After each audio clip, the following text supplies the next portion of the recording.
For over a decade, the debate over Scotland's independence has been a political earthquake in the context of both the UK and EU, reshaping alliances and dominating headlines. For over a decade, however, the issue had remained subdued after a clear vote to stay with the UK in a referendum held in 2014.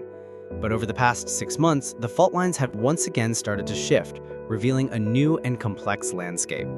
But this time, it isn't just about flags and borders. It's about shifting political scenarios, economic realities, and the very idea of what it means to be Scottish in the 21st century. The Scottish National Party, or SNP, has long been the engine of the independence movement. But the past year has been a tumultuous one. The departure of Nicola Sturgeon, a figure who had become synonymous with the cause, left a vacuum. Her successor, John Swinney, has inherited a party facing internal divisions and a new, more aggressive political landscape. A key development from September 2025 is the new Scottish government paper, Your Right to Decide, which argues that a pro-independence majority in the upcoming Hollywood election should be sufficient to hold a new referendum. This is a subtle but significant shift from previous, more party-specific stances, aiming to frame the election itself as the mandate. But Westminster's stance remains unwavering. Prime Minister Keir Starmer has consistently rolled out a Section 30 order, the legal mechanism for a new vote, and has accused the SNP of distraction politics. The UK government's position since the 2014 referendum results is that a referendum is not a priority for the Scottish people. The focus should instead be on the economy and public services. This standoff creates a constitutional middle ground, as noted by a Scottish election study in September 2025, where a significant portion of the electorate is open to a future referendum, but not immediately, suggesting a desire for the ability to choose rather than a definite choice now. The polls on the issue tell a fascinating and even contradictory story. The past 6 months have been a statistical roller coaster with no clear sustained trend. We've seen periods where yes has a small but significant lead, and others where no is comfortably ahead. For example, a YouGov poll in March 2025 showed a no lead of 50% to yeses 41%. But only a month later, in April 2025, a Find Out Now poll showed yes at a striking high of 52% and no's to a rather low 41%. A subsequent data from June 2025 by Ipsos showed the yes at 46% and no at 43%. And a most recent poll from September 2025 by More in Common shows a lead for no by 3 points. These varying poll results demonstrate a deeply divided electorate with fluctuating views.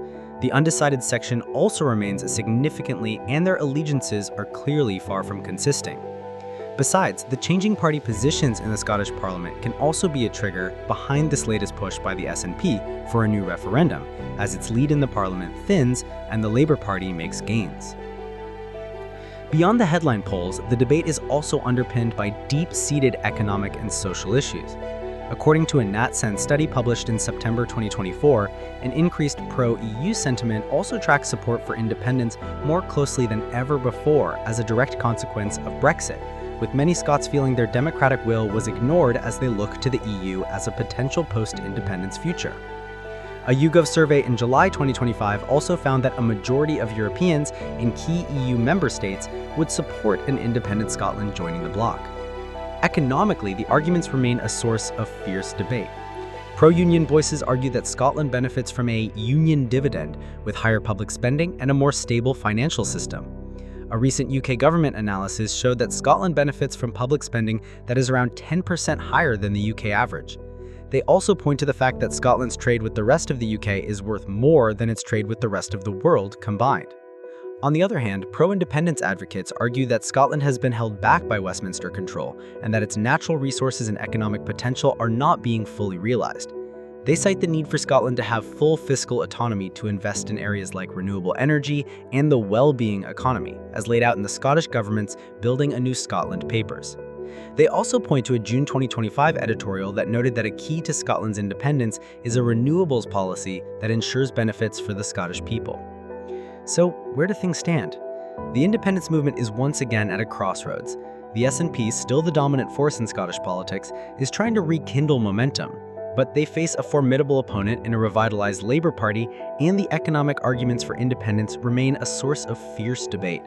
The past few months have shown that while the idea of independence is far from dead, its path forward has become increasingly complicated than before.